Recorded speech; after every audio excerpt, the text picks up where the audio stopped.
The dating scene with people nowadays is crazy. Apps are awful. They promote hookup culture and not healthy relationships.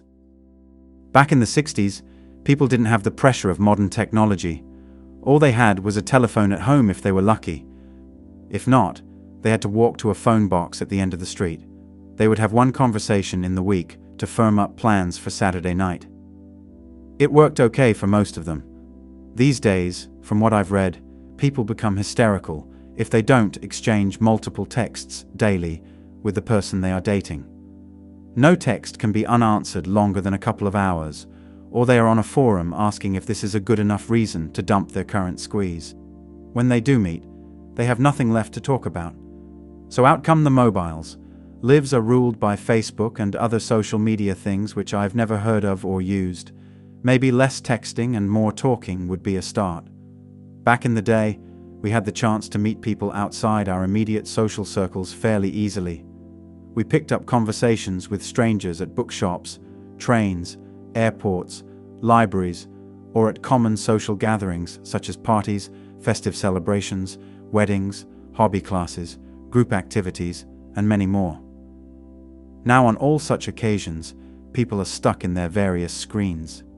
You can't break past that insular invisible wall to have a random conversation even.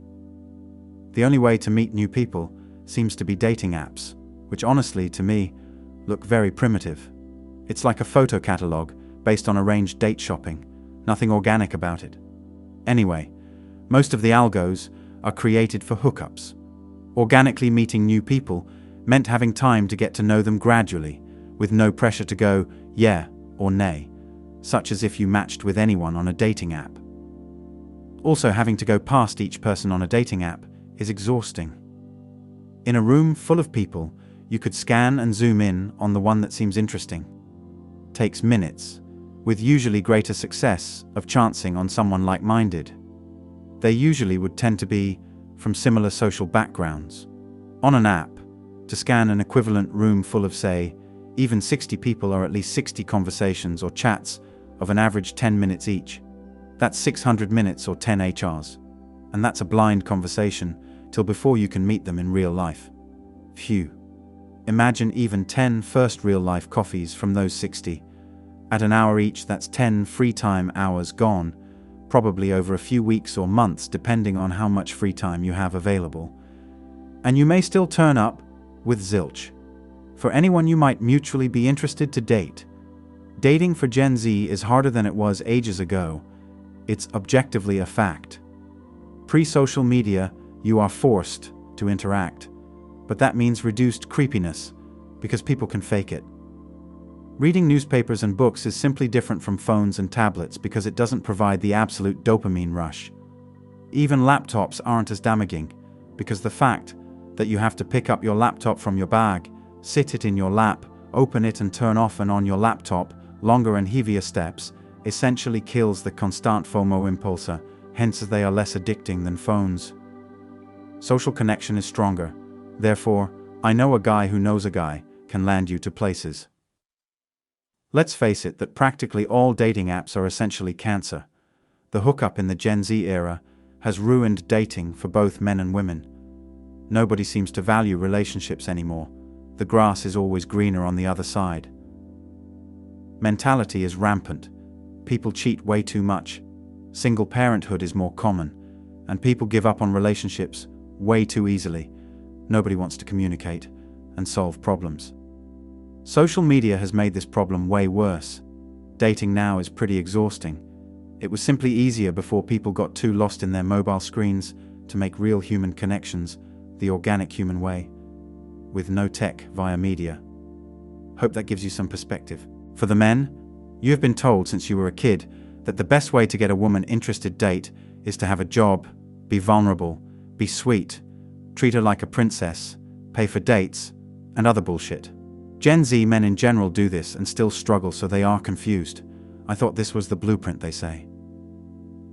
For the woman, you have been told since you were a kid, you don't need no man. Be a boss chick, be independent, do what's best for you, don't settle, hold out for the best, and it will all work out. And the type of men you want will be waiting for you when you are ready. The problem with both these philosophies is they are antithetical, not complementary. Men and women are different but are a complement to one another. Her strengths make up for his weakness, and his strengths make up for her weakness. When you tell one side, they don't need the other, you get what we have now. A lot of people of both sexes are unhappy, albeit for different reasons. Social media and technological development divide the formation of relationships in society. Those who don't survive the social media gulag stay in the dating scene perpetually.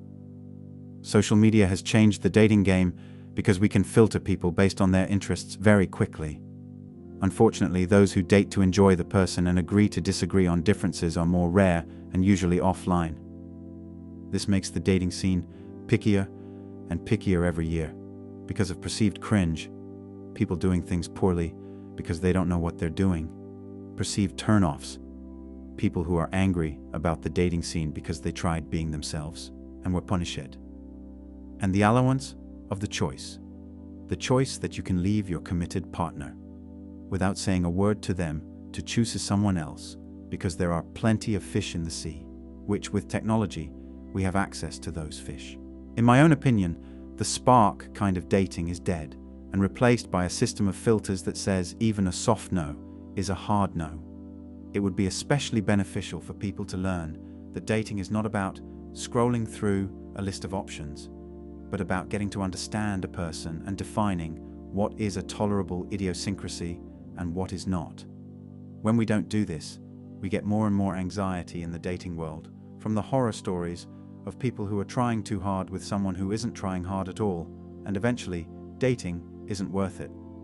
Which is what we have today, negative thoughts of relationships in general. And then, the loneliness sets in. Men become possessive when lonely. Women develop attachment issues when lonely. The lonely men are willing to spend more money to keep a woman, or the perception of a girlfriend, and don't realize they've sacrificed their pride for primal instinct.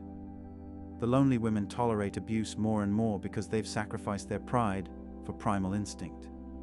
These people become recycled through the system of filtered social media dating profiles and inevitably end up alone, bitter, and unhappy. The personalities of where are all the good people and I would like to be with someone who is nice to me unconditionally but don't expect me to be, begin to form.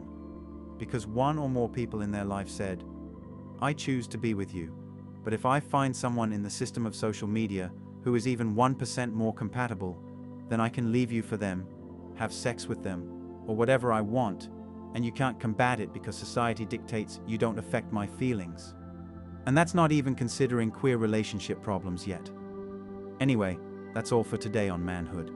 Let me hear your own opinion in the comments. Don't forget to smash the like and subscribe buttons, and also click on the notification bell to be the first to know when I drop a new video. If you find value in my videos, you can show your support through PayPal or Cash App. The links are in the description. See you next time. Cheers.